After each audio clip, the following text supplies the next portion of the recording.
Okay, so moving into page 249 to 50, we talk about selecting and moving objects on layers. And this is where we will start really batching the items together in a way that's intuitive to us. So the first thing that we want to do is move the knobs onto the knobs sublayer. Why are we doing this? We do this basically because we're just getting organized. We want all of our knobs in the same place. So they're asking us to click on this object right here. But before I do that, I actually want to look at my panel over here. It seems that I've got the scroll bar, which is kind of annoying to have to use. So I'm going to go and grab this little corner. It looks like there's a little gripper on it. I'm just going to grab that down and I can extend this to being larger. I don't know how many panels I'm going to add, so I'll just leave a little extra space there for that. What we see here is that, as the textbook notes, the bounding box of this object is blue. So look at all this. We got a lot of blue going on over here. This is our cue. As I said, this should match what is here is the color indicator for the layer. However, look at how many objects. What is that? 8 or 9 objects on that layer, maybe more. This is where we can see that the selected object is. It is on this layer right here. This little blue box tells us that the selected object is on this layer. So it appears to me from looking at these objects that we have 3 things that look like knobs. Just a moment ago we created the knobs layer. So what we're asked to do next is to click on this. Let me back up.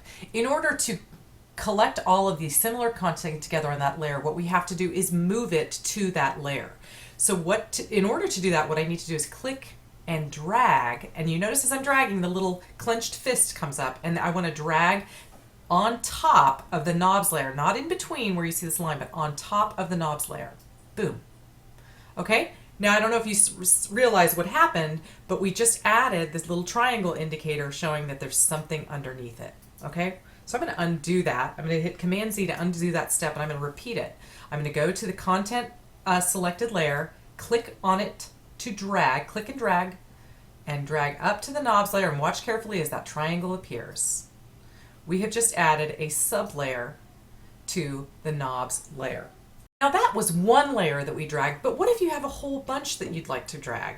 In this case, we have the 2 groups that are also knobs. So I am going to click on one and hold down my Shift key to select the next adjacent layer. And I'm going to repeat the step that I did with the first path. Oops, didn't let me. Click, Shift, click, hold my Shift key and drag the 2 of them up onto the knobs sublayer. Okay, now do you see what's happened? Look at the tiny little thumbnail. We can see that there's 3 items in that thumbnail image giving us a preview of what is there. So this little activity may seem a little abstract to you, but what you're doing is you're setting up your document so that you can focus on what's essential. So say, for example, you're working on the TV box, okay? And you're like, I'm not worried about knobs right now.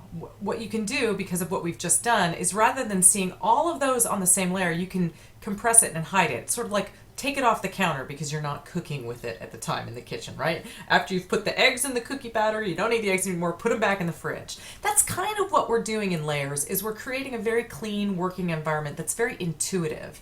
And if you don't go in and customize your layers to communicate what they are and how they work, you're going to make it very difficult to work with the artwork again.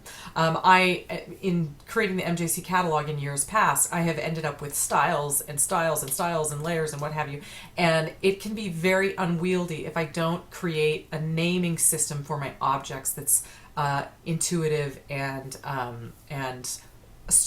logically structured. Imagine you're working on a piece of artwork for a big company and you go off and God forbid something happens to you and you don't come to work the next day.